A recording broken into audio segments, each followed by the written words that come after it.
and welcome to Silver Age Silver Screen, a podcast where we gaze, break with, and review with sci-fi, cult, superhero, and other stereotypically geeky films. I am thy co-host, Casey of House Joms. And I'm Riley of House Thorpe. And in this episode, we are watching Thor, a film that's based off the Marvel Comics character created by Stan Lee and Jack Kirby, about a palmy Norse god, Yond is did banished to the mortal realm. And that is all that I have written into the Shakespeare translator now, so I'm going to stop with the voice. That's a slow clap. That's me doing a slow clap for you. Yeah. Nice. No, that was good. That was very good. No, it wasn't. I feel like that would have gone really old. So, it's probably a good thing they got rid of the whole old English shit that, well, actually, early Middle English is what Shakespeare would be. The early Middle English shit that they did with Thor for years. Yeah. We're watching Thor. Episode title. Right there. Look at your phone and or computer. You have eyes, David. You selected this for a reason. You wanted to hear us talk about Thor. Yeah. I hope your name is David. Fuck you, David. Yeah.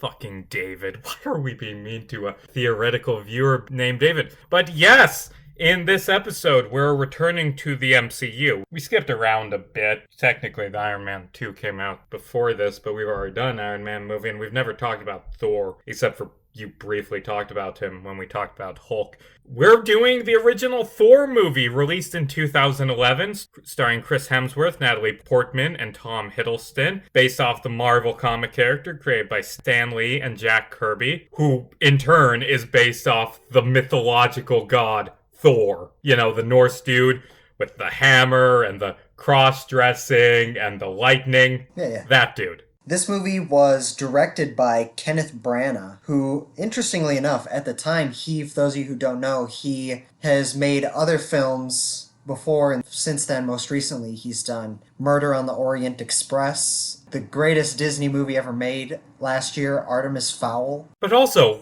and maybe this is why they chose him for this, he did a bunch of Shakespeare adaptations, like the film adaptation of Hamlet that I've seen. It was directed by him. Also, he played Gilderoy Lockhart. So, yeah, he's mostly done a lot of Shakespeare and classic literature, like he did Mary Shelley's Frankenstein, Hamlet, Much Ado About Nothing. He's done a lot of, classic, quote-unquote, tour de force style movies. Also Artemis Fowl. Also Artemis Fowl, yes. I haven't even seen that. Why are we shitting on him for that? I mean, I haven't heard good things about it, but I gotta stop doing that. I've seen the clip with Josh Gad eating the ground and all the dirt flies out his butthole. So I can say whatever the fuck I want to. Oh, boy.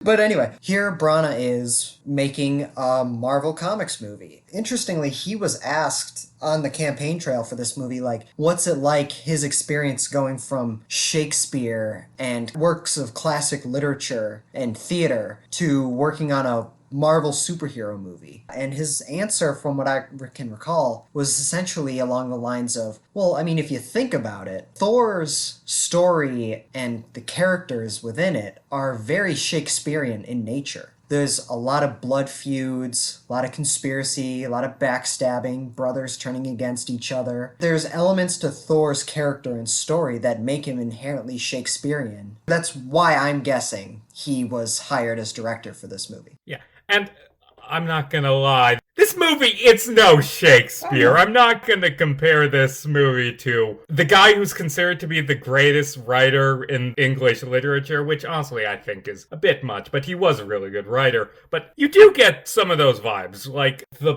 production design of the royal palaces and just this central story about a feud between two brothers. Kenneth Branagh was a good choice. Yeah. And, honestly, I haven't seen this movie in years prior to, last night when I watched it so we could do this review.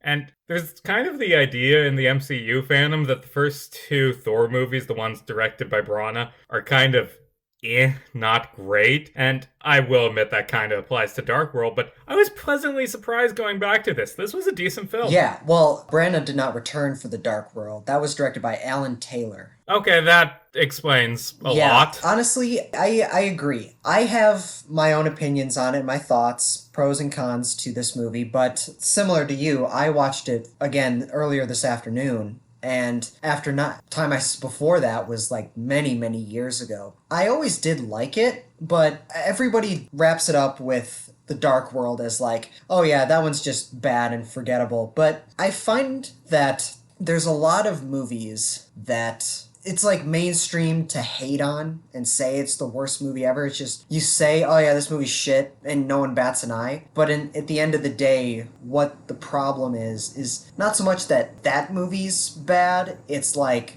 what if the franchise would continue on to be, you know, like the Pierce Brosnan James Bond movies. It's like the first one he did was GoldenEye. It's fantastic, great, everybody loves it. But then the sequel, which I believe is Tomorrow Never Dies, it's actually a decent movie. It's not great, but it's also not horrible. But because the third and fourth installment in the Pierce Brosnan franchise would just get shittier over time. It's like it gets wrapped up in the idea that's like, oh, GoldenEye's the only good one of the four. It's like, no, this one's not horrible. I mean, it's not great, but it's not horrible. The point of what I'm trying to say is, I think this movie gets unfairly wrapped up with The Dark World, which is objectively bottom tier Marvel. Yeah.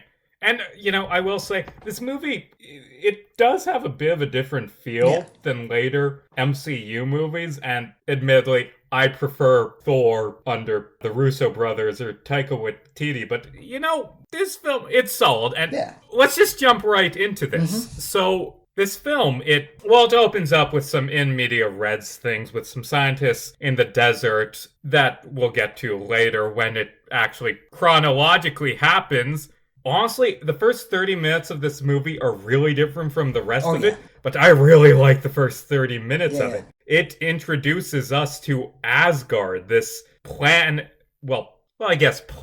based on how it's portrayed in later things, but they don't really go into that in this. Asgard, this kingdom where the Norse gods live, and the Norse gods in ancient times came to the earth, and humans worshipped them as gods.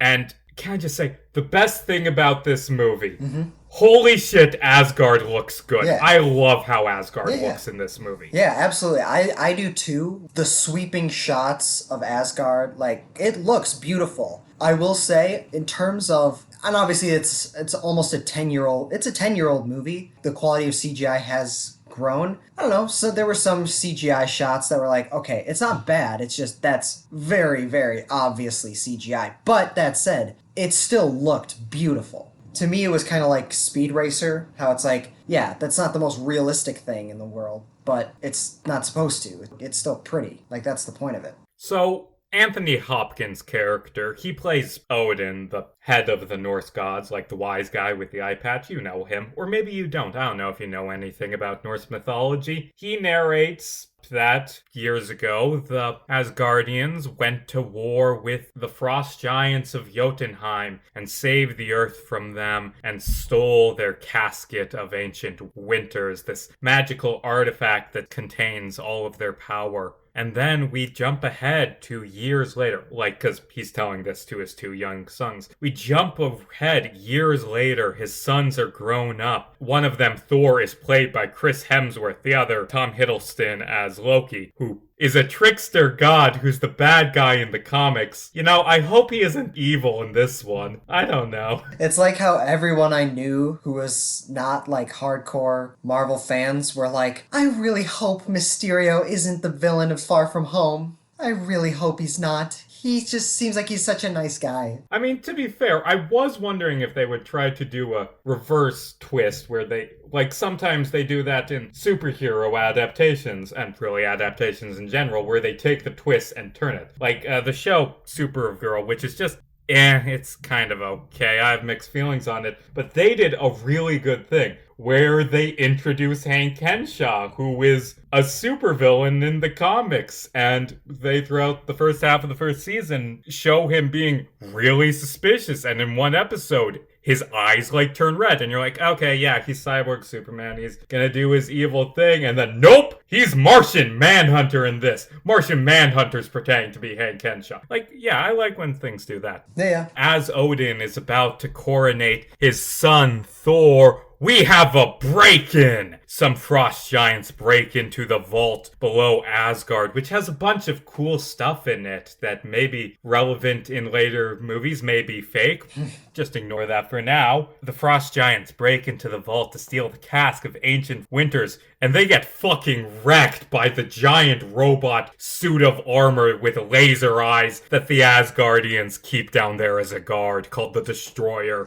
During the middle of Thor's coronation, the frost giants break in, basically preventing Thor from finishing his coronation to become king. Odin, Loki, and Thor go down to the what's the area called where they're keeping all of it? I don't know. I don't know if it has an official name. I mean, it probably does. I don't know. The armory? Yeah, probably. Where they keep all the stuff. The treasure room. Surtur's skull there, a fake infinity gauntlet. The weird thing Hela uses in the third film to make an army of ghosts. Yeah, so they go down to the treasure room, and Thor, outraged with his coronation being interrupted, demands that they retaliate against the frost giants in Jotunheim. Odin, however, denies his request because the very act of doing so would ensure a war happening. Because the frost giants in Asgard have a peace treaty, kind of like a stalemate. Odin basically says, no, I'm not going to go to war. These guys, for all we know, they acted alone. They paid with their lives. They didn't win.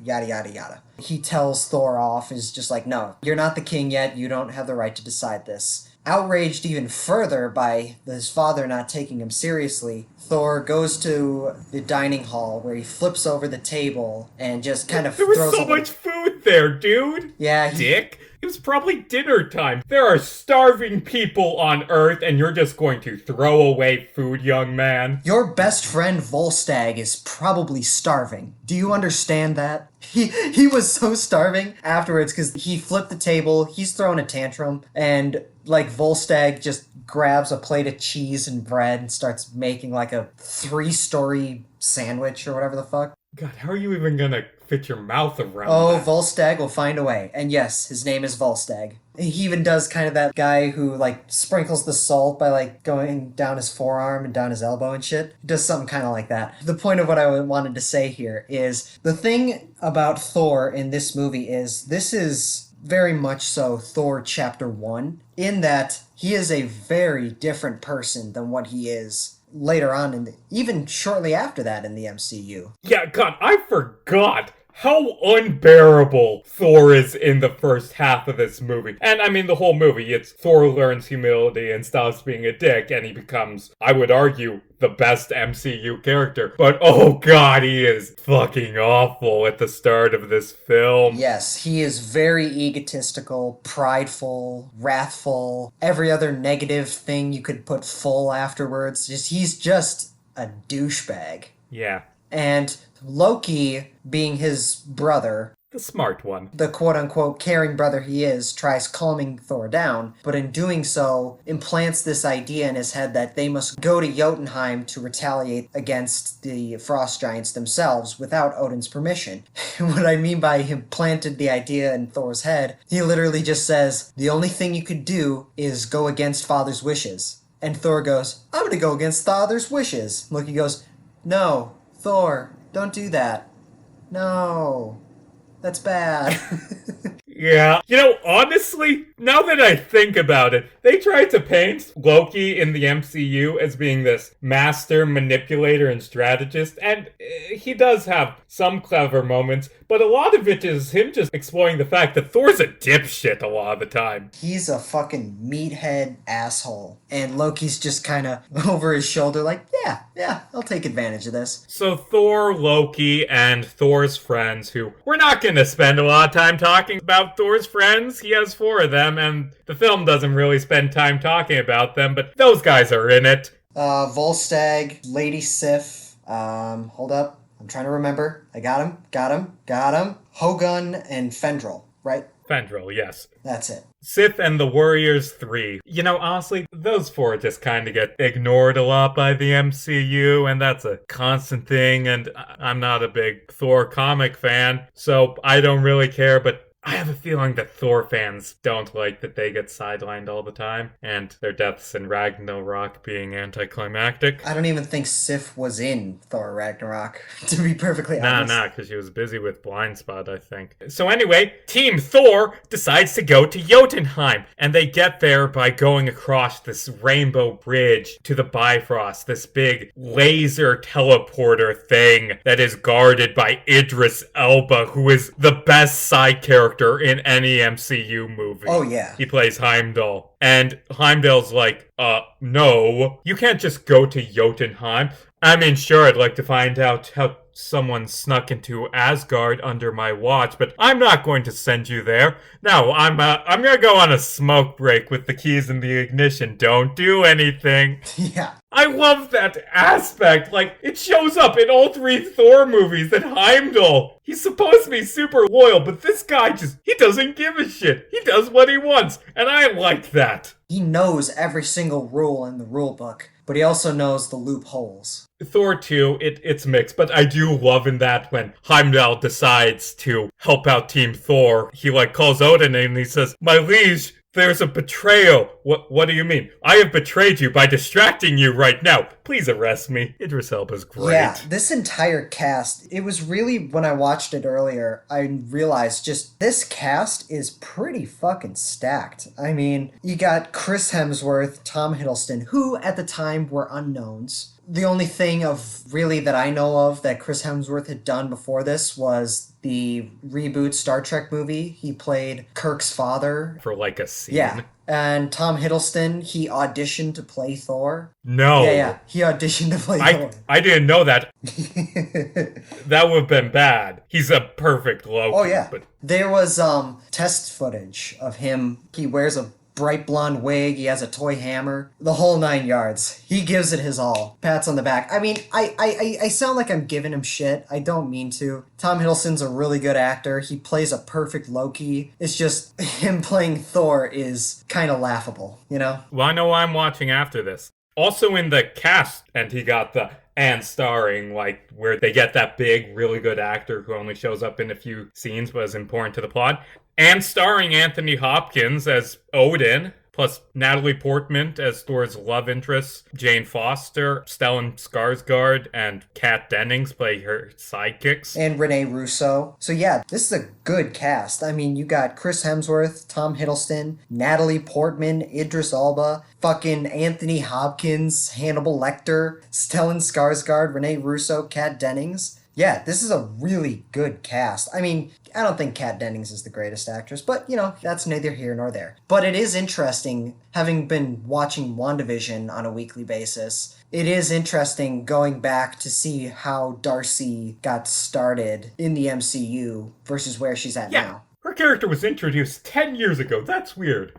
Also, side note, in this movie, she mentions that she's not actually a scientist. She's a political scientist, and she's an astrophysicist in WandaVision. And I mean, plenty of time to change roles, but that's kind of weird. Yeah, I mean, I think she just, after so long of working for Jane Foster, she's like, you know what, this interests me more. Who cares? It's fucking Darcy in Thor. But so it's like, why are we spending so much time talking about this? So Team Thor arrive in Jotunheim to question the Frost Giants, and Thor gets pissed and smashes shit. The Frost Giant King, Laufey, he calls Thor a princess as Thor is leaving, and Thor's like, okay, I'm gonna do some murder now, and big fight scene that's it's alright. I think it was a bit too dark, but there was that cool moment where Thor called down a bunch of lightning, then hit the ground and created a big shockwave. And also there was a bit where Loki created an illusionary double of himself, and the guy tried to tackle him and went off a cliff. It was alright. Not great, not terrible. To be honest, I kind of like this fight scene. I mean, don't get me wrong, I agree with you. I thought a lot of the up-close, hand-to-hand combat, I thought it was very poorly shot, very poorly lit, just a lot of shaky cam. I thought that was bad. But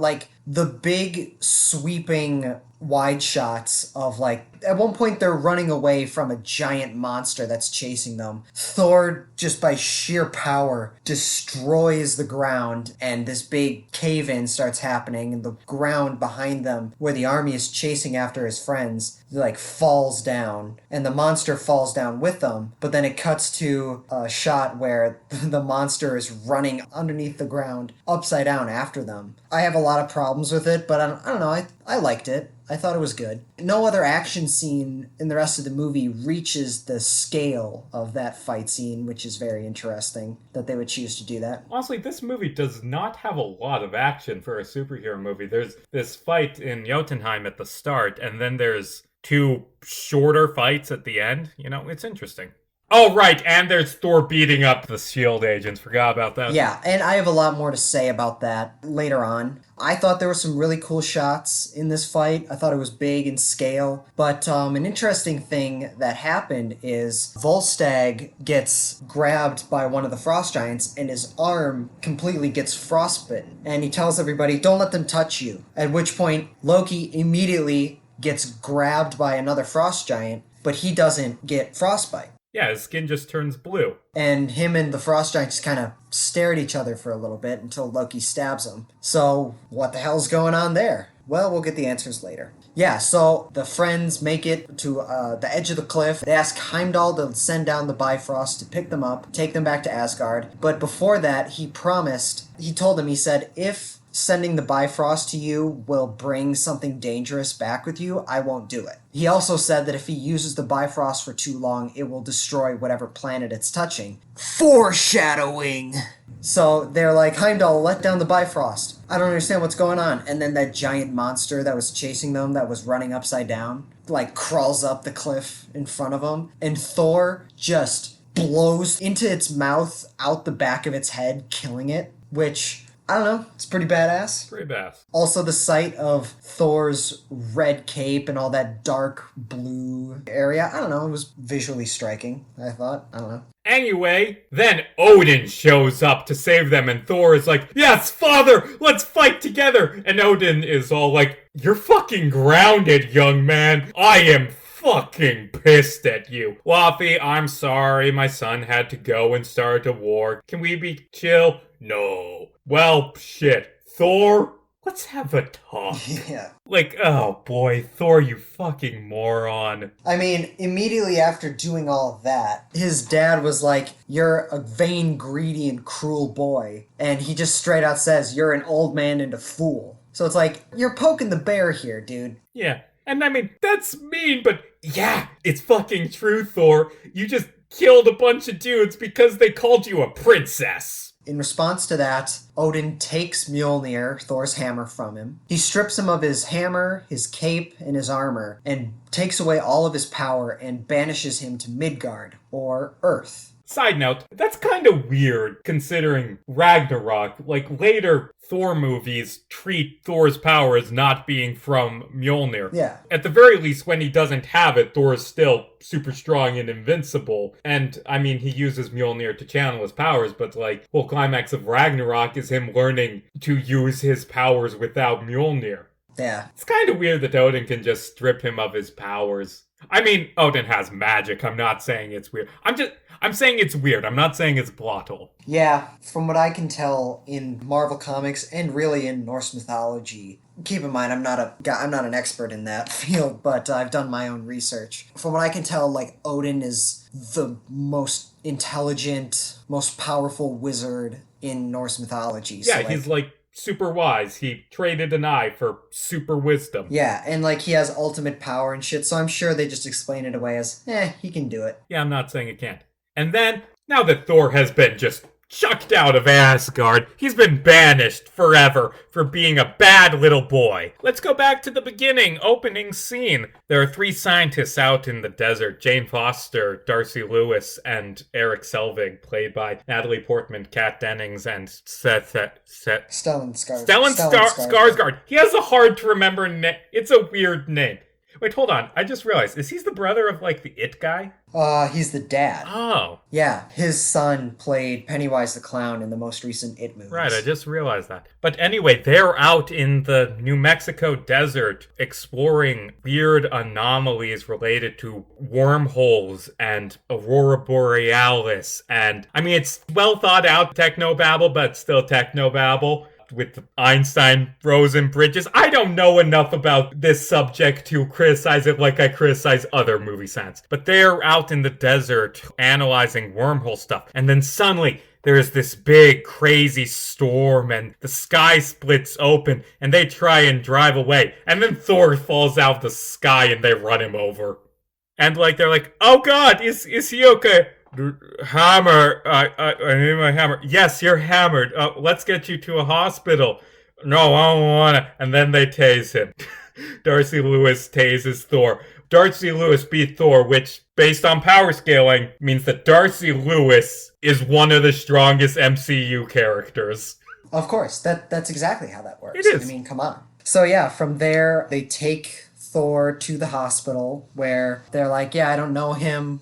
I just kind of hit him with my car. Thor wakes up in the hospital surrounded by doctors and nurses, and he starts freaking out. And he starts literally, like, you can tell he kind of does maintain some of his strength. I mean, he doesn't have god powers anymore, but he's still Chris Hemsworth. He's jacked. Yeah, he is fucking cut in this movie. God he beats damn. the shit out of those doctors. I hope they're all right. What if they have to go to a hospital? Yeah, like at one point, I think he elbows one of them, and the guy goes flying back into like a glass panel or whatever, and like the glass shatters. Hey, what do you think how those guys feel years later when they see news footage of, like, Thor fighting in New York, and they're like, hey, that's the guy who elbowed me! I mean, I'm glad he killed the aliens, but I'm still kind of pissed. Yeah, I don't know. I mean, I'd consider it an honor, to be honest with you. So he's freaking out, and they give him a sedative just to knock him out, and he immediately passes out because he's mortal now.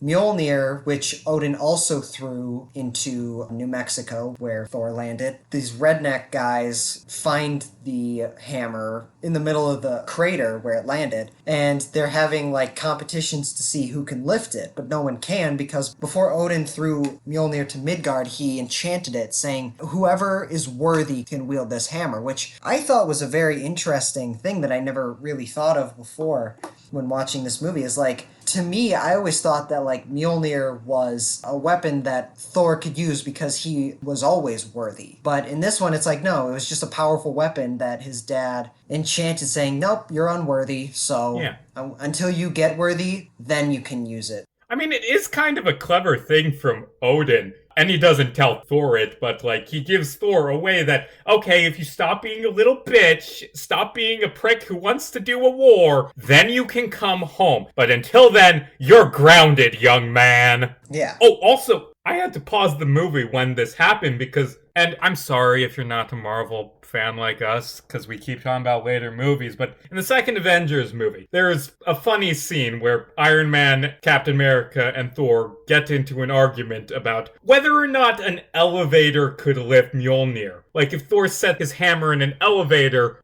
would the elevator go up? And there's an answer to that in this. Because a guy tries to move Mjolnir with a truck, and Mjolnir just breaks the truck. The guy is Stan Lee, by the way, doing his obligatory cameo. Yeah. Which means, no, an elevator can't lift Mjolnir. Or perhaps the elevator can only lift Mjolnir if Thor presses the button. Which, that's the long real story question. short, it means that Vision is actually worthy. Okay, Iron Man, stop being salty. After doing some research, they find one of the photos they took from the night before, that giant storm that they got caught up in. They found a photo of what looked like a man inside the storm. Basically, Thor being sent through the Bifrost. They go back to the hospital to try to find him, but Thor had woken up, broken free of him being strapped down to the bed, and escaped. They go out, try to look for him, and while backing up, Jane hits Thor with her car once again. And it's so dumb. It's not like a highbrow, really clever joke, but I laugh my ass off. It's so dumb. Yeah. But I like Thor getting hit by a car twice. And honestly, it kind of fits with the overall story, because the whole movie is just Thor gets humiliated until he stops being a dick. So yeah, he gets hit with a car a few times. Back on Asgard, Loki, Sif, and the Warriors 3 are talking about what happened and how crazy everything's gotten lately now that their friend is banished from the kingdom. And Loki tells them there that he was the one who told Heimdall to call for Odin, telling him where they went. He claims it's the intent on saving their lives. The jury's out on whether or not he had sinister intentions. Spoiler alert, he's the villain of the movie. He had God, and no, the way that scene ends is like Loki leaves and then Sif's like, I don't trust Loki. He's always been jealous of Thor. I wonder who the bad guy is. But when they went to Jotunheim to fight the Frost Giants, Thor asked him, how did the Frost Giants get to Asgard? And the giant said, there's a traitor in your family who helped us in. Who could it be? Who could it be? I don't know. And that's what they talk about. Sif and the Warriors 3 begin seriously considering that Loki could be the one at fault for all of this. God, who could it be? Who could this traitor be? Is it the guy in all black who's the god of lies? No, unless... My God! The traitor! It's Thor's brother! Balder's the one who let the Frost Giants in! Yeah. He does not exist in the MCU, and honestly, that's probably for the best, just for simplicity.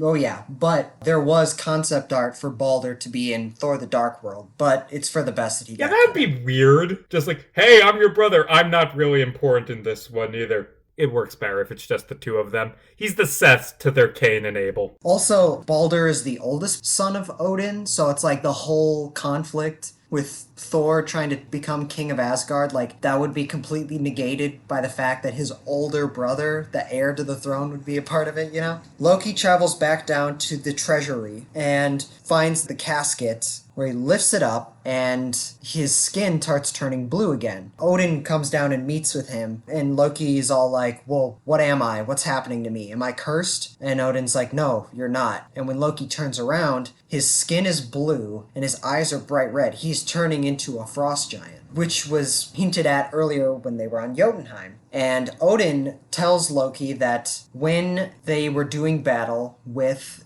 the Frost Giants 1100 years ago, after killing the leader of the Frost Giants, he found the leader's newborn son, who was like a really small human-sized baby. Conveniently short. Like, he held the baby and it transformed into a human. Like, it changed its skin, so it has like supernatural powers. It has the ability to control magic. Basically, he's telling Loki that he was adopted and he's a frost giant. Which, interesting thing about that, all these years later looking back, is if you look at Odin's family as presented in the MCU, Loki looks very, very different than like Odin, Thor, and Frigga. But later on in the MCU, we learn that before Odin had Thor, he had another child, a daughter named Hela. And Loki looks surprisingly a lot like Hela, which is interesting. A lot of people have since gone on to theorize that when Loki, baby Loki, was picked up by Odin after the war, his eye had just been cut out, he was all bloody and shit. When he was picked up by Odin, he felt safe and secure and loved.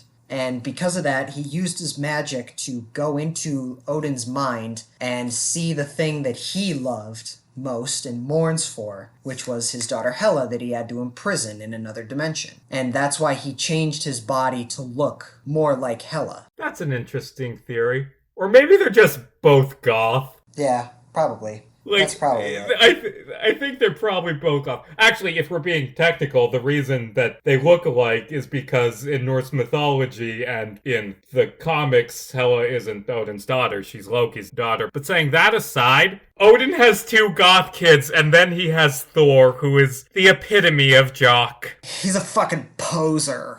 So, Loki does not take the revelation that he's adopted and his father has been lying to him all along.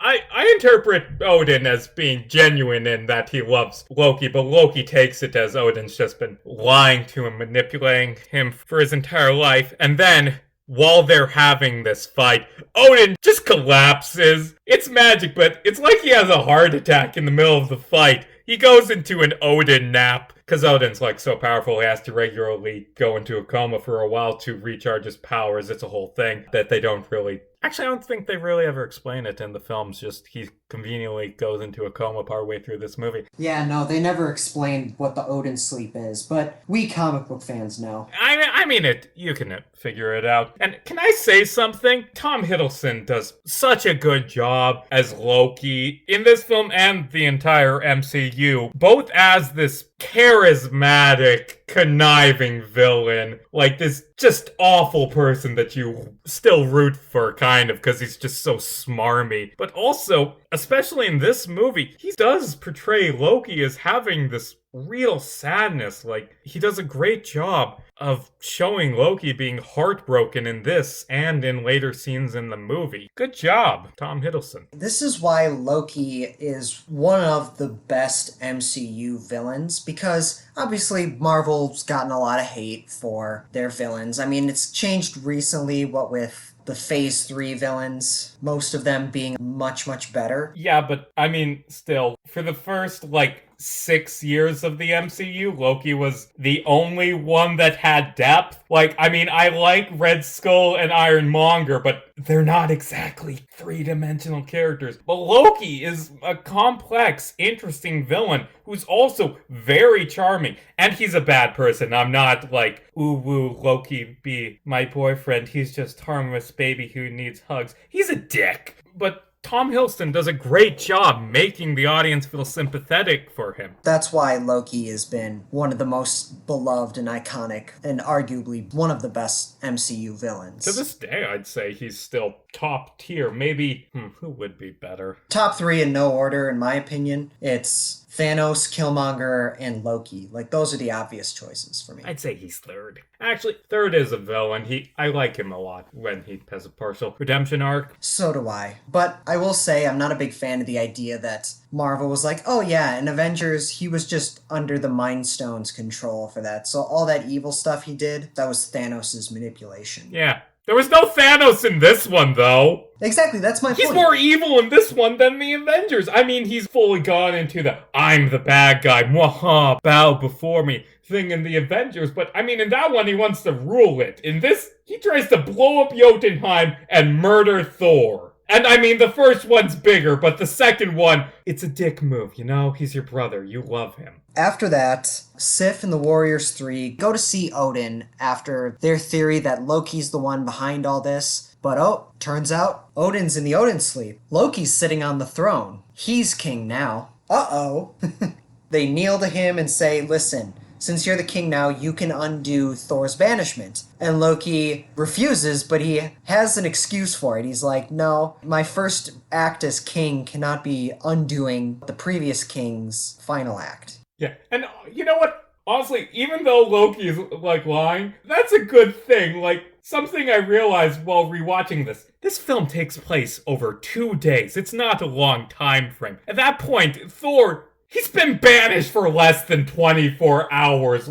Even if he's your friend, I mean, come on, let him sit for a while and think about what he's done. Right. Meanwhile, back on Earth, S.H.I.E.L.D., the government agency that deals with superheroes, they previously appeared in Iron Man. Phil Coulson's back in this one, which is cool. They show up in New Mexico and lock down the site around Thor's Hammer. They also steal Jane's research, so Jane decides to go with Thor to go get his hammer back and her research back. And they head to the hammer site in the middle of the night. They have a little bit of, romantic bonding. Not great, but something. It's a small moment that I really like. Right before it rains, Thor, takes off his coat and gives it to Jane. And, I like that. The Thor, even without his powers, he can sense the weather. That's cool. Yeah. I got the sense that he was, still kind of connected to it. Perhaps. In a way. But before that, there were 2 pretty funny scenes. Well, they each had a joke in them. The one where they're in the diner and he's drinking coffee. He's like, I like this drink. Another! Smashes the coffee cup on the ground. They're like, you can't do that. He's like, I meant no disrespect. Well, it was still pretty disrespectful, dick. But then he goes to a pet store and is like, I need a horse. We don't have horses. We have dogs and cats and birds. Give me one that's big enough to ride. But then, yeah, after that, they go to the Yeah, crash I site. shouldn't breeze past those stuff, although the film, a lot of it is Thor fished out of water, just this big buff Viking warrior dealing with modern Right. humanity. What is this internet you speak of? What do you mean I can't just smash a cup and get another one? I am the prince. Give me a big old doggy to ride. I am Thor. Yeah, I mean, those scenes were fun, but like, I don't know, they really only served to tell that joke. And there was a little plot in there. Yeah. Yeah, so while at the crash site, Thor decides to break in while leaving Jane Foster outside. He breaks in, fights all the guards, kicks some ass. There's a cameo by Jasper Sitwell, the guy who was in Winter Soldier that Captain America saved at the beginning of the movie from the French terrorists and then later turned out to be Hydra. Yeah. Then the Winter Soldier threw him into an oncoming car. That guy made a cameo. Also making a cameo is Jeremy Renner, Hawkeye. Yeah, they introduce Hawkeye as like a shield agent who's gonna snipe Thor, but like doesn't because Coulson orders him to stand down. And that's a really weird cameo because they knew that next year they were making an Avengers movie where Hawkeye's one of the main characters, and he shows up in one scene in this. It's a weird introduction, looking back. Yeah, I mean, Thor probably didn't even notice Hawkeye was up there. Oh shit, you're right. But Hawkeye sure as hell knew. Yeah, so he beats a bunch of people up, he gets to the hammer, and just as he's lifting it up, Coulson had ordered Hawkeye to get up high and snipe him, but Hawkeye, obviously being Hawkeye, chose the bow and arrow, and Coulson called him down. He's like, I want to see what happens. Thor tries lifting up Mjolnir, but he's unworthy. So he just gives up and lies in the mud. And that was a pretty somber scene. Yeah, it's really good. Like, I felt the impact. The rain going down, him like struggling and then just falling to his knees. You know what sold it? What? What sold it for me was the shot of Heimdall watching it. Like, there's a part where the camera's directly above the little area that they're in. And, like, the lights and the building is structured in a certain way. And it's like, I was like, oh, it's a good shot. But then it cuts to Heimdall in Asgard, who Heimdall has the ability to, like, see all around the universe. It's just a shot of his eyes, and the shot of the lights on that building where they are reflecting onto his eyes.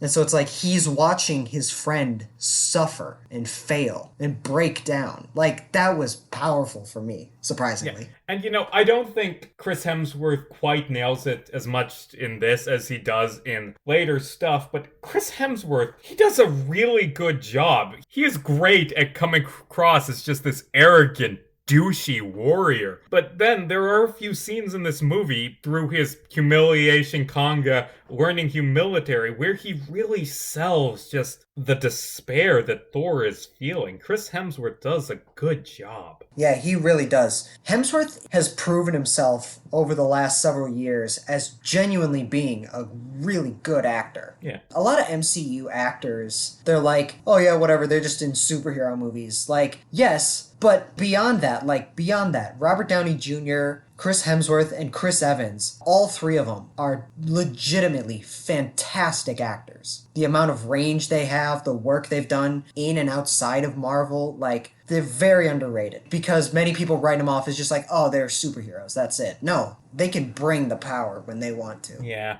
And as Thor is imprisoned now by S.H.I.E.L.D. and Coulson is interrogating him, Coulson steps out for a second and Loki comes through illusion to talk to Thor, and he gives Thor the bad news. Odin has passed away due to the stress of Thor's banishment. Loki's fucking lying for clarity, but Thor does not take it well. And it was a minor moment that I just really, really liked. Like, after Thor is just heartbroken about his father dying, he just very quietly says, can I go home? And Loki says, I'm sorry, the peace treaty, it hinges on you being banished. Poor Thor. God damn, Loki, you fucking heartless, my guy. Yeah. But do you want to know something? That was a really powerful moment. And also, for me, what also sold it when Thor told Loki, he's like, thank you for coming here and talking to me and telling me this. He's broken, but he's like still going so far to prove that he loves his brother. But like, For me, it was watching this scene, I realized something that kind of took me out of it. Not having to do with the movie itself. It's like Thor's eyebrows were dyed bleach blonde for this movie. Oh, is that what it is? I couldn't place it. He just looks slightly off.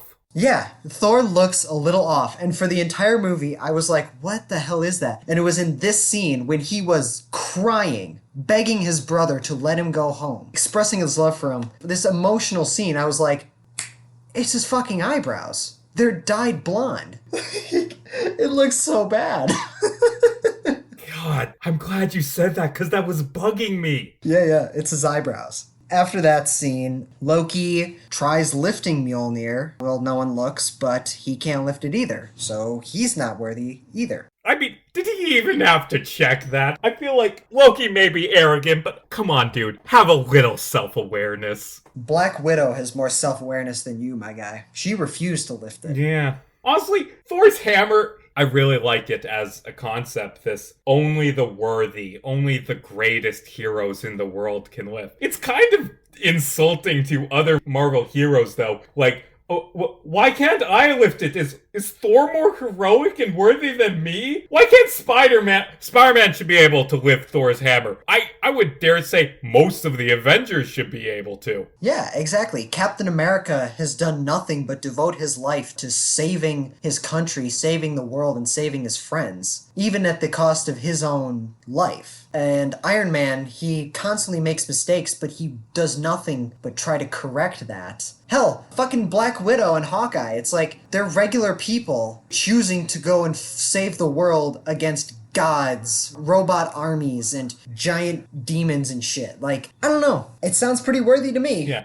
Although, to be fair, on that point, it's actually kind of interesting, because Marvel, in the comics, a lot of the times, when they do the big crisis storylines, they're like, hey, what's going on in the movies? Can we draw on that? Oh, cool, they're doing a Thor and a Captain America this movie. Let's do a Thor and Captain America thing. The big storyline, it's called Siege, that happened the year this movie came out. It had Captain America lifting Thor's hammer, which they, spoilers, later introduce into the MCU, which is cool. Also, in a Justice League Avengers crossover, Superman is shown as being worthy of lifting Thor's hammer. That I like. If anyone's worthy, it's Superman. And Batman should be able to, because simply the fact that he is Batman.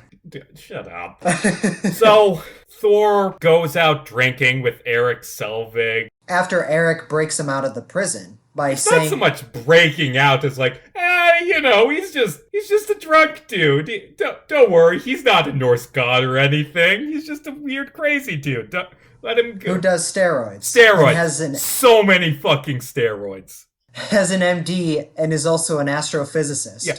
That is a minor thing. They, in like 2 scenes, they make references to Donald Blake, who is a really complicated comic book character to get into. When Thor was originally introduced, it was like a Captain Marvel thing where he's a normal dude who turns into a different dude, and then they realize that's dumb. Donald Blake's not Thor anymore, but Donald Blake still exists in the it's weird. They don't do it in the MCU. Thank God. And then Thor, he just chills with the science team for a bit. He has some romance-building scenes with Jane. Yeah, I thought... Okay, well, first off, I thought that scene where Eric gets Thor out of prison, I thought that was kind of stupid. The fact that he is unarmed going into this military base, telling S.H.I.E.L.D. like, hey... I mean, what do you expect? Do you expect Eric goddamn Selvig to get an AK and try and take out S.H.I.E.L.D. to free Thor? No, I'm just saying... Pacifism is the only way you ain't dying. I know, true, but he's telling them, like, he's telling S.H.I.E.L.D., the Strategic Homeland Intervention Logistics Division,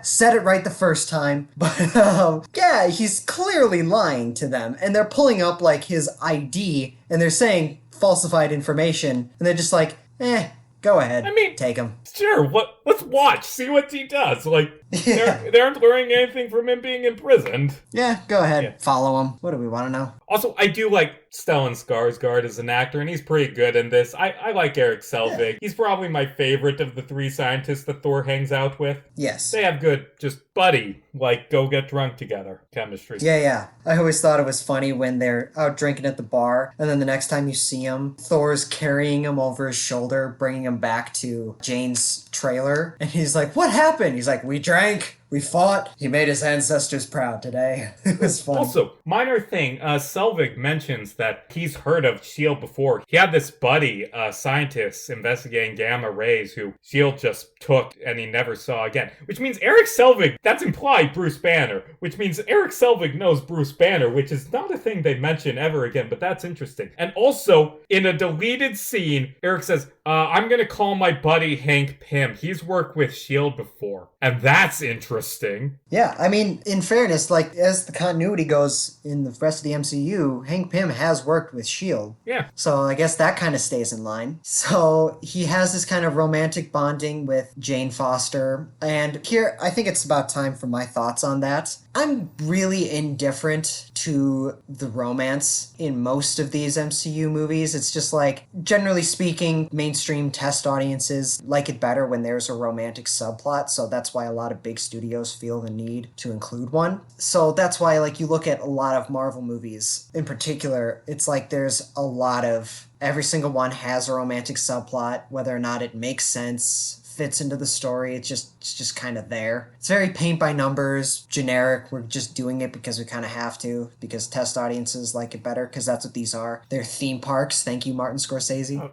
shut the fuck up, Martin Scorsese. His quotes were taken out of context, Okay, but that's better. Now, Francis Ford Coppola, on the other hand, he described Marvel as abysmal. But, you know... I don't give a shit if they don't like him. I just don't like anyone saying, this isn't real art. Like, shut the fuck up. You don't get to decide what art has meaning. You don't get to look at another creator's work and say, this isn't real cinema. Mm-hmm. We're off topic. I completely agree. The point is, I don't hate the romance in this movie. I think it's about on par with the most of the other romances in the MCU, that being forgettable and, like, just whatever. Not a huge part of the movie, so, like, it doesn't take away a lot from it. The part that and I know a lot of people have issues with, is the fact that they went with Natalie Portman for the role of Jane Foster. Really? Natalie Portman is one of the best actors working today, and in this movie, she's resorted to nothing but the quirky love interest. It's a complete waste of her and her talent, and honestly, it's no wonder she did not come back for Thor Ragnarok. She didn't even want to come back for Thor the Dark World. But that was mostly because Patty Jenkins, who's her friend, was originally attached to direct, and she got fired. Aw, they replaced Jenkins. Yeah, they replaced her with, what else did Alan Taylor do? He did another movie that I saw that and was like, oh god, come on. Let's see, what else? We're triple off topic. He did, Terminator Genesis. He did The Emperor's New Terminator Clothes? Genesis. What? No, shit. That's a really good movie. How did he... I don't know, man. And he wrote it too? What? He did Dark World, and then immediately after it did Terminator Genesis. So, something happened to him. Don't know what. But, yeah, so that's my problem with it. It's like, not so much the fact that they have a romantic subplot. I don't care. But what I care about is the fact that they had Natalie Portman, one of the best actors working today, and they just completely wasted her. That said, Natalie Portman does do a great job in this movie. It's like, she's funny, she's very likable. Charismatic. Her and Chris Hemsworth have good chemistry. For the fairly bland character she was assigned, she does a good job. It's just, she's an actress who could have been given more. Right, exactly. That's my problem with it. I have a similar, to a lesser extent, with Stellan Skarsgård in this movie. Like, he also does a decent job for what he's given, but it's like, I feel like Stellan Skarsgård deserves better than what he got here. So those two, mostly Natalie Portman, I felt were, while very good for what they were given, were kind of wasted. So, here's my thing. It's a paint-by-numbers romance. It's not the worst we've seen on the show. It's not great, but it could be a lot worse. But the thing is, this film, it hinges on this relationship. Like, his love of Jane is what teaches him humanity and makes him worthy. I like this film's concept. I like that it's Thor going among humanity, learning humility, becoming a better person. I don't know if his character development is earned. Because, all of this movie takes place in 2 days. I mean, there's an epilogue, but most of this movie takes place in 2 days. He speed ran becoming a decent person. And B, it doesn't really contain, I feel, enough scenes with enough oomph to make him learn humanity. Yeah. Or to have him start this relationship with Jane that changes his life. Like, Thor's, what, 1,000 years old at this point? He would have been 1,500. like a baby in 980 when the war against the Frost Giants was. So, yeah, like 1,000 years old. He's been this for so long. At the start of the film, he was a terrible person. He wanted to invade Jotunheim and kill people for revenge. And I don't really think he goes through enough to earn that character development and make it feel realistic in the time frame that this movie takes place.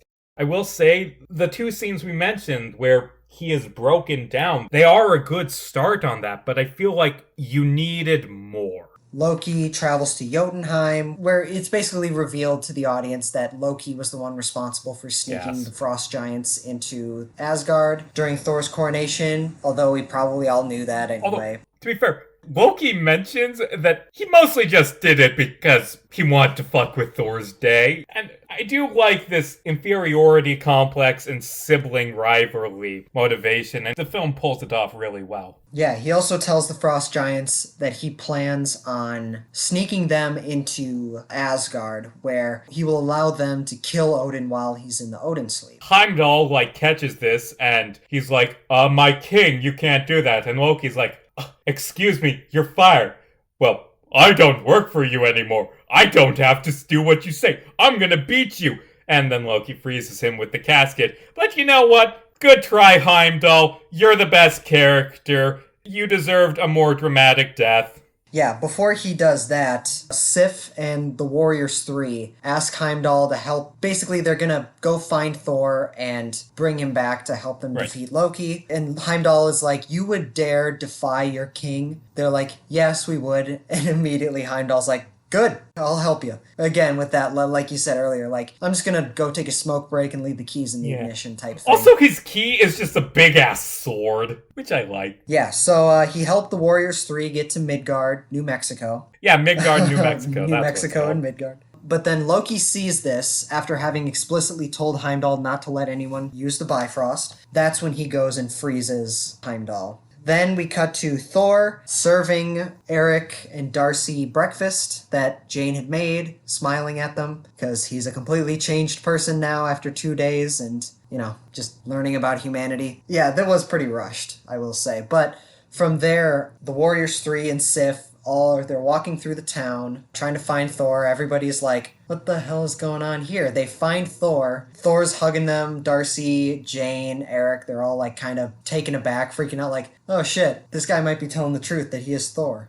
Loki, in addition to freezing Heimdall, he also sent the Destroyer armor to Midgard to attack and make sure he kills Thor. The Destroyer touches down outside the town, and there was a pretty funny moment where Coulson and Sitwell and all the S.H.I.E.L.D. guys were just standing around looking at the dust clear around this giant armor, and Sitwell goes, what, is that one of Stark's? Iron Man's? And Coulson goes, I don't know. That guy doesn't tell me anything. I mean, building an evil robot that destroys a small town, that's not out of character for Iron Man. Not at all. He created a giant robot that almost destroyed the entire world. And that robot created another robot that could be killed by bubblegum.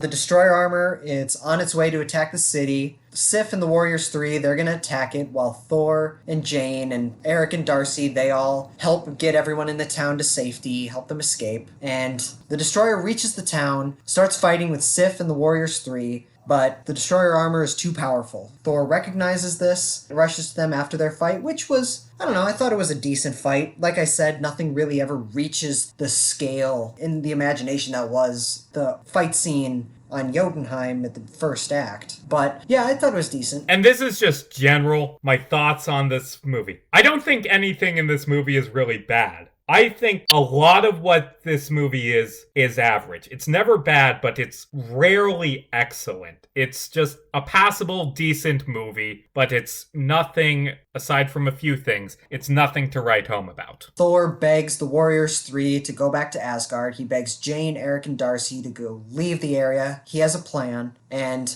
while they're all running away, they immediately turn around like, wait, what the hell is he doing? What Thor is doing, his plan is basically going to the Destroyer, who has some vague psychic connection to Loki, apparently. And Thor starts talking directly to him, like he apologizes for any slight he had ever made against him, begs Loki to take his life and spare everyone else because he is what this is all about. Yeah, what Thor says is, and I have it right here in front of me, brother, whatever I have done to wrong you, whatever I have done to lead you to this, I am truly sorry. But these people are innocent. Taking their lives will gain you nothing.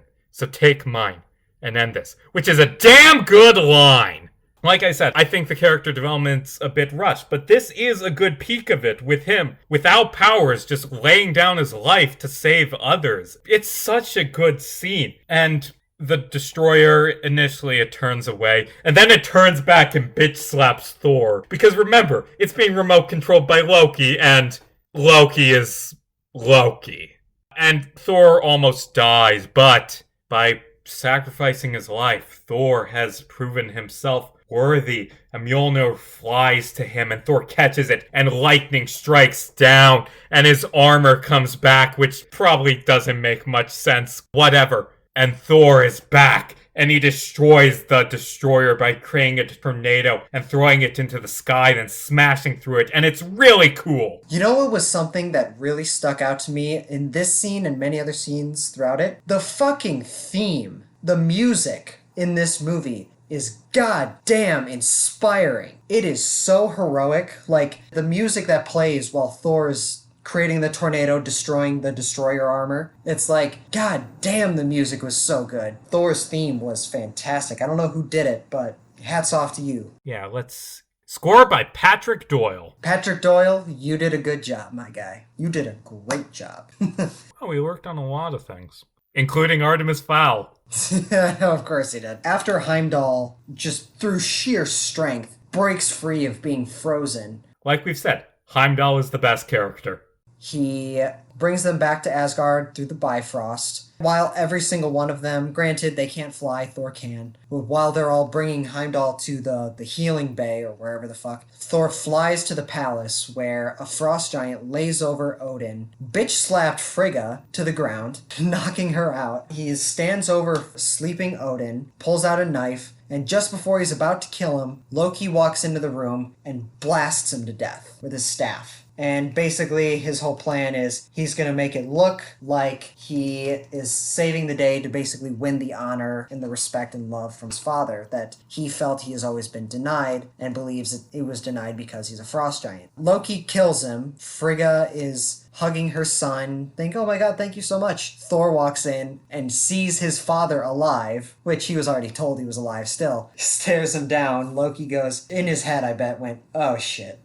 Thor tells Frigga and Loki that he knows everything that Loki's been doing. They fight a little bit. Loki blasts Thor out of the palace. And despite the fact that Thor can fly back into it, he just kind of doesn't, and gives Loki enough time to take a horse down to the Bifrost. A horse that eventually just kind of runs away. Oh no, it walked off the edge! Ah shit, now it's on Sakaar! I mean, knowing the Grandmaster, I'm pretty sure that horse would be, treated like royalty there. He's nice to his horses. So Loki goes to the Bifrost so he can use it to blow up Jotunheim to just complete his plan to earn his father's love. By committing genocide that he clearly states at the beginning of the movie he does not want. Okay, look, I'm not saying that Loki's plan is good. I'm saying that I don't know what I'm saying. It's not the best plan. Up until that point, earning his father's love by saving him. That was very clever, Loki. Not really sure what blowing up Jotunheim's gonna do, especially after Thor's told everyone that you're behind everything. At that point, I feel like he's just kind of doing it because, the dominoes were already set. Need to knock them all down. Thor and Loki have a fight, and Loki points out that, hey, 48 hours ago you tried to do this.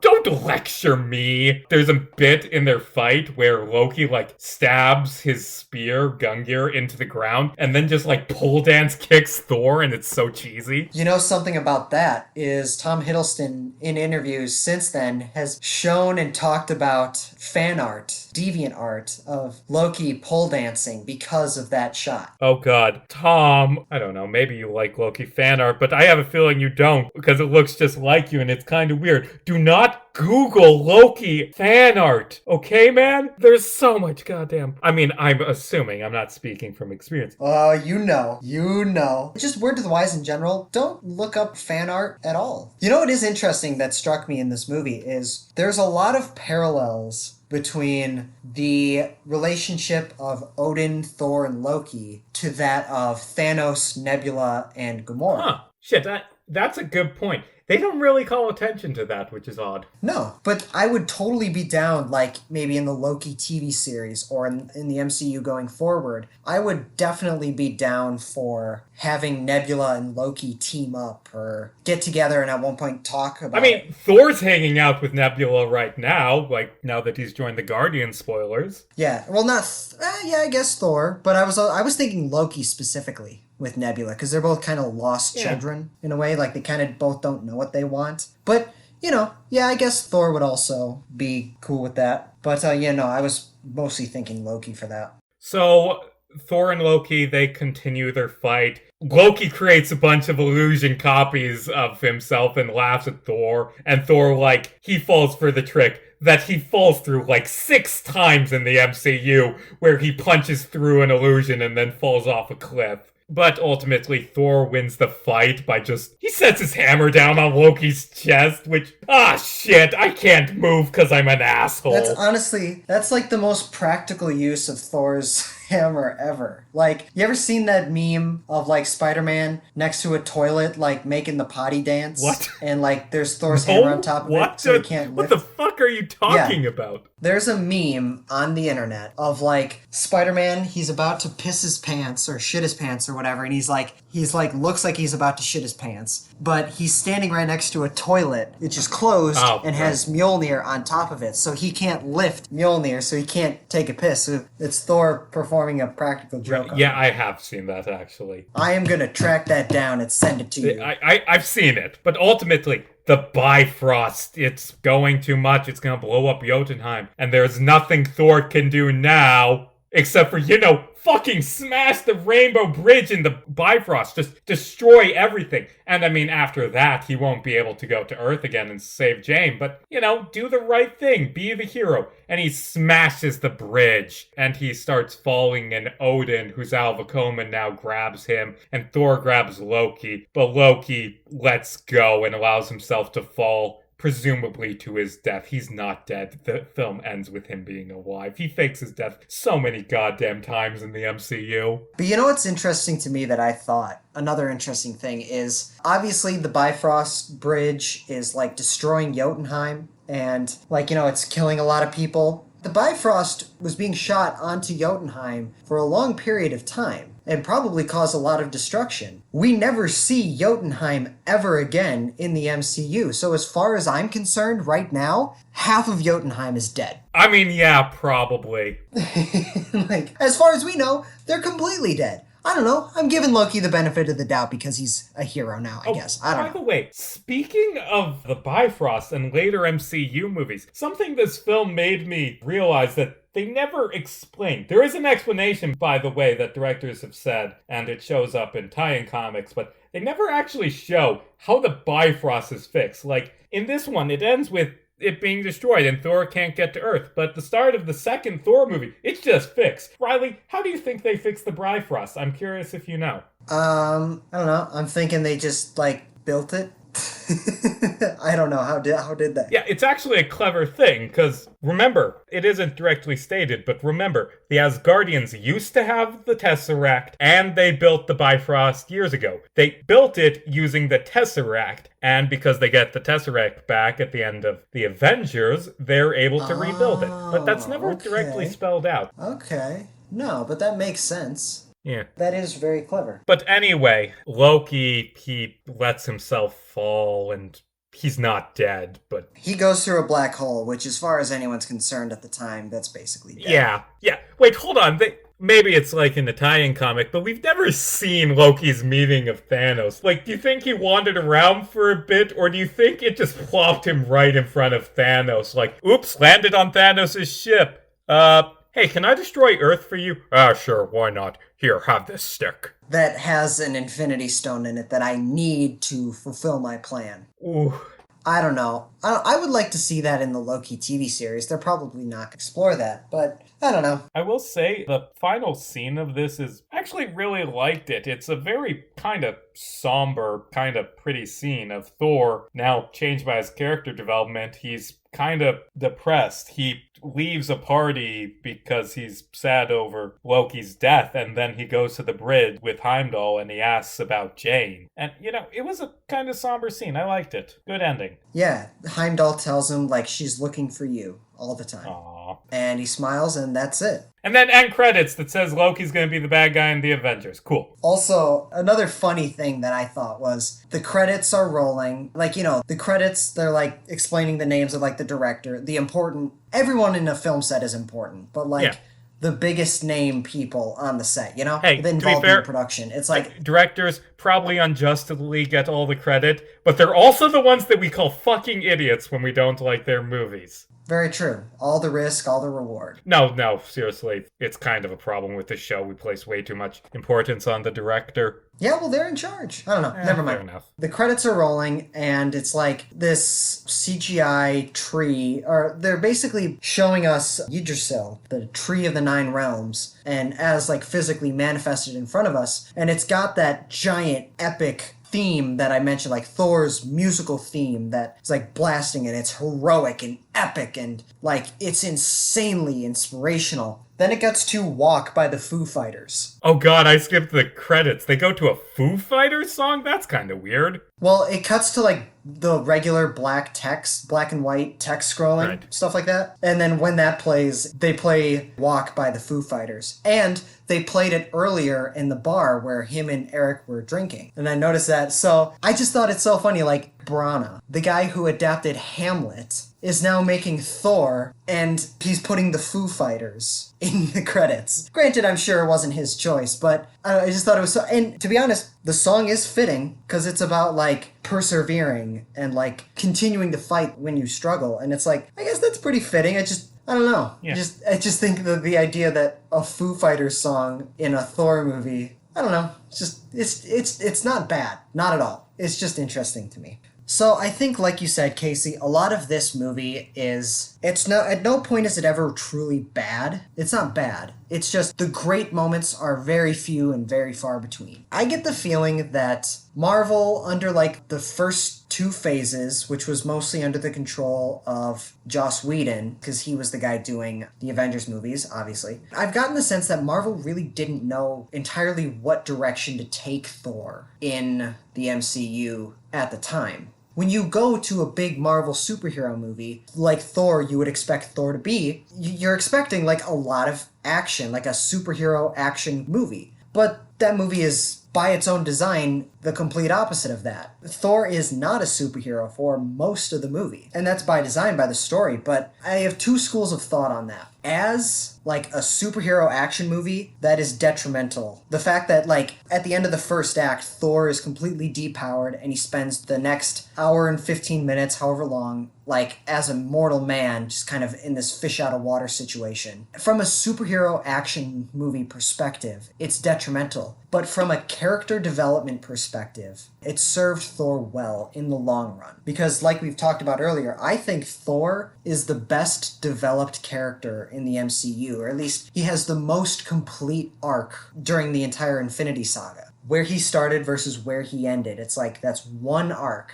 that persevered throughout the entire series. When you look at like something like Iron Man, depending on how you look at it, he had like 2 or 3 different arcs. Granted, it was towards one goal, one endgame, Avengers Endgame. Unintended. Yeah, I don't know, depending on how you look at it, he kind of went through many, many changes. Captain America, on the other hand, he did not go through many changes, which is Well, in that he, from the beginning, knew right from wrong, good from evil, and he's going to fight and persevere through that. Now, they apply that to different scenarios. That's what makes the Captain America trilogy so fascinating to me personally.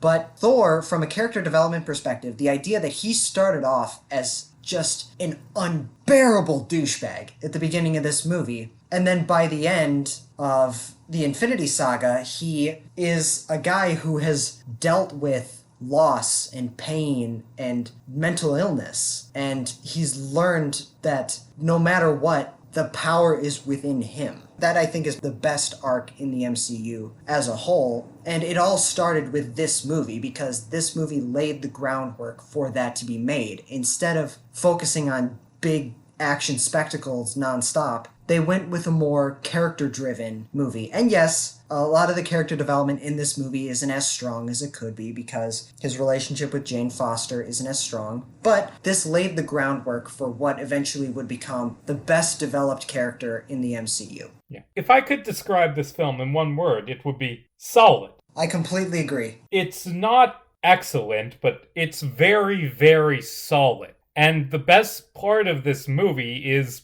Chris Hemsworth and Tom Hiddleston as Thor and Loki, and they would continue on in the sequels to this film and in other Marvel movies as these characters, and they would get better with time. This film, like a lot of the early MCU stuff, it's not quite the heights that the series would eventually reach, but it's good enough and it sets groundwork that better films can launch off of. I was pleasantly surprised with how much I enjoyed this movie. There are a lot of really good scenes. I will admit it is just kind of okay for a lot of it, but when this movie hits its heights, it hits its heights. I think this is a very solid movie. Though I do appreciate the idea that Kenneth Branagh was the director of this movie since he took his very auteur Shakespearean style to it. You know, I very much appreciate that. I don't think he's the best director. There were some moments of, like, visual storytelling where it's like, oh yeah, we said we're gonna do this. Or, like, this is important to show, so let's get that one shot of it real quick. Like, Mjolnir, for example, at the beginning of this movie, Mjolnir is introduced, and it's just kind of like child Loki and Thor. They run down the treasury, and it just kind of zooms past Mjolnir, like the most powerful weapon up until that point into the MCU. And there were some things like when they were like, okay, yeah, we're gonna get all these people to safety to leave the town. It's like, we have one shot of Thor helping a kid get into a truck. And it's like he's kind of hidden behind Jane Foster for that shot. And I don't know, there was some directing choices, a lot of Dutch angles, which didn't get on my nerves, but it's just like kind of, why you gotta go so many Dutch angles, dude? But point is, this movie was fine. From the directing, it was fine. The writing was decent. There were a number of impactful moments. But like you said, overall, it's just, the movie's good. You know? The CGI, at no point is the CGI, like, ever terrible. But, like, there's parts where it's better than others. Like, the Destroyer looked great. There were some shots of Asgard that kind of had a bit to be desired. But apart from that, yeah, this movie was sold by Chris Hemsworth, Tom Hiddleston, and those very impactful, dramatic moments. There is a bit of wasted potential here with the actors and the story and some things, but overall, this is a fun superhero movie that just, you know, you turn on, you have a good time with, you know? Not much beyond that. How would you rate it out of curiosity? I'd probably give it a 7 out of 10. 7 out of 10. It's fine. It's good. Yeah, it's a good movie. I go 8.5. I really enjoyed it. Yeah, it's a good movie. It's very enjoyable. I do think it unfairly gets wrapped up in the conversation of what's the worst MCU movie, based solely on the fact that Thor the Dark World is one of the weaker movies. It gets unfairly looped in with that. You know, honestly, I haven't seen Dark World in a while. Maybe I should rewatch it because I thought this one was just kind of the same as that one and thought it was better. Maybe that one's better. Who knows? Yeah, I don't know. You never know. Oh, by the way, just minor thing. Volstagg, like Thor's fat sidekick. Do you know who plays him? I saw on IMDb earlier, like, the guy's face. I don't know. I don't remember it. Ray Stevenson, who played the Punisher. That's weird. Huh. I don't have anything else to say about that, but that's kind of weird. Did he play the Punisher in Warzone? Yeah, Warzone. The worst one. Oh, that's the bad one? Well, I mean, are there any great ones, to be fair? No, many would argue there's not even a good. I haven't seen any of them. I've only Then seen the why are Netflix we- show, which We was do good. this all the time. We're the worst. We gotta stop talking shit about things we haven't seen. Alan Ritchson is the greatest Aquaman. Yeah. I don't know where that came from. I kind of blacked out there. Oh, also, Renee Russo's kind of wasted in this. Like, she's really good in Dark World and Endgame, but she's barely in this. Yeah, that too. Her, Natalie Portman, and Stellan Skarsgård were very wasted in this movie. But, I don't know. I thought this was a very good stepping stone for what would eventually become Thor's story and character in MCU going forward. And I am pumped for Love and Thunder. Yes, I'm looking forward to it. Now that WandaVision's out, Love and Thunder is my most anticipated MCU work coming forward. And you know what? I'm gonna be honest. I know we've talked about it, but as time goes on, I'm getting more and more interested in the Loki show. And I guess we can talk this. We'll talk about more next week, actually. But I don't know. The trailer didn't win me over, and just the concept of it, it's Loki, but in an alternate universe, and also he doesn't have his character development. That doesn't really interest me. Although I will say, in some of the pre-release stuff, it shows him, like, wearing a suit and a Vote Loki button. Like, and that's a comic story where Loki ran for president of the United States in 2016.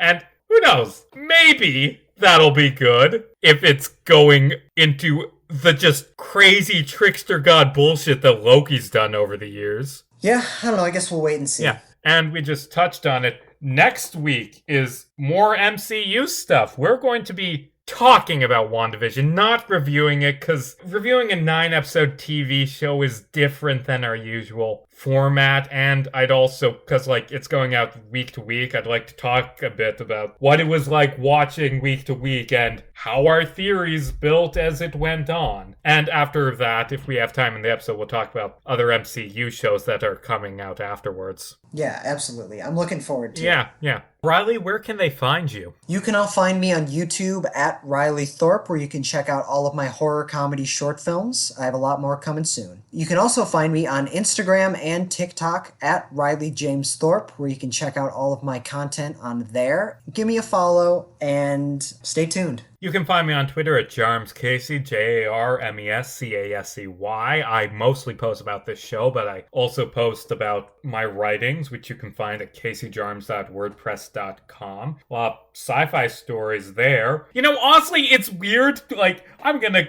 make fun of myself. The stories I have on my website aren't my best because I'm trying to get my best, like, sold to people who will give money for. But there's still some good ones. It came from Below the Waves is good. Check that one out. Or The Man in the Attic. Whatever. We'll be back next week, assuming we're worthy, where, as I said, we're going to be talking about WandaVision. As always, I'm Casey Jarmes. And I'm Riley Thorpe. And hey, it's just a movie. Don't lose your head about it, especially not too old.